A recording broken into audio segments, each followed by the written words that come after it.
Umueri makanyo. Oma balaya adinyo. Even when Jinaka Umueri home, the committee Ghana need to using Kwano Ilene Ijibesi even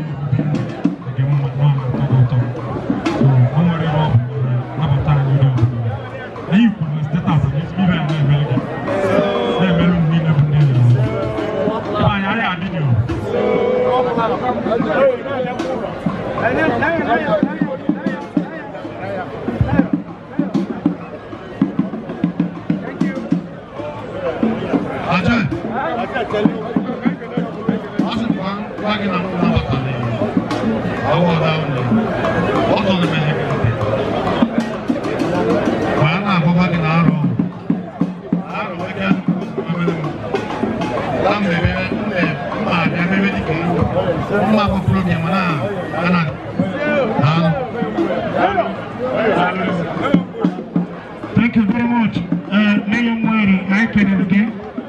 Thank you. I had another time. Nneyi, oh, from a kind of award. Nneyi, kind of award.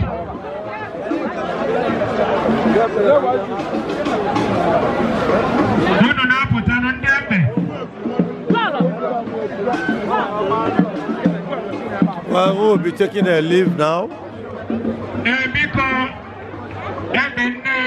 We'll be taking a leave now.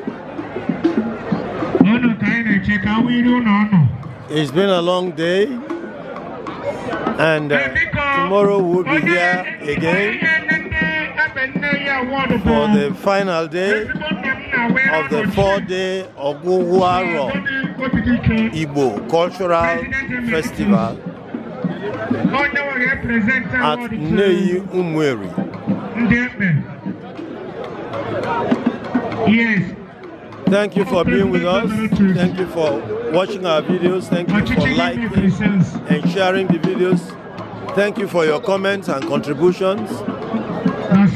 And if you have not subscribed to our YouTube channel, this is a beautiful time for you to do that, so that you'll be able to see the more than 50 videos from this festival.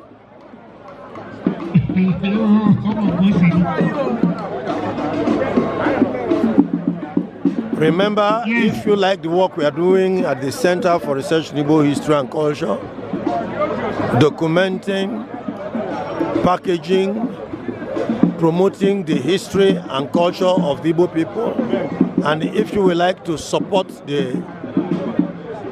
our work in cash, in kind, by way of advice and counsel, we would like to say that we are open. We appreciate anything you can do to support the work by way of adverse placement, sponsorship of our events, activities, and programs.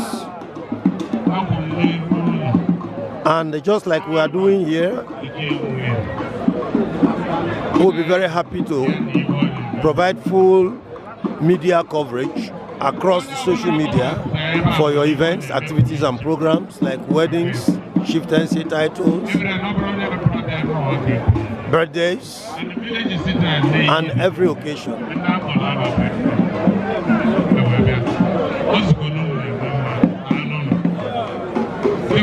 Chief Godwin OBIDIKE, PG Emeritus Umueri, presenting an award to the community.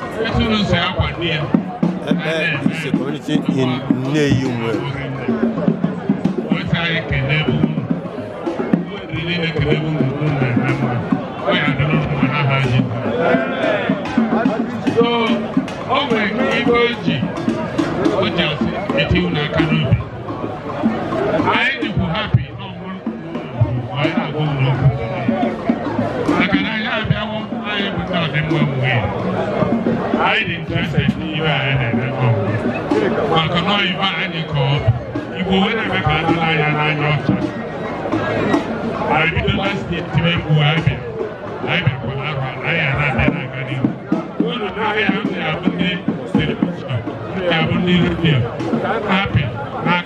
social media. Even in an so now was support here. Now it's given what's come on you and you when they look at even in a media manner. I don't have a people name. When I say I had to be good, ODIMMA, okay? I don't know one more name. Papa Jesus.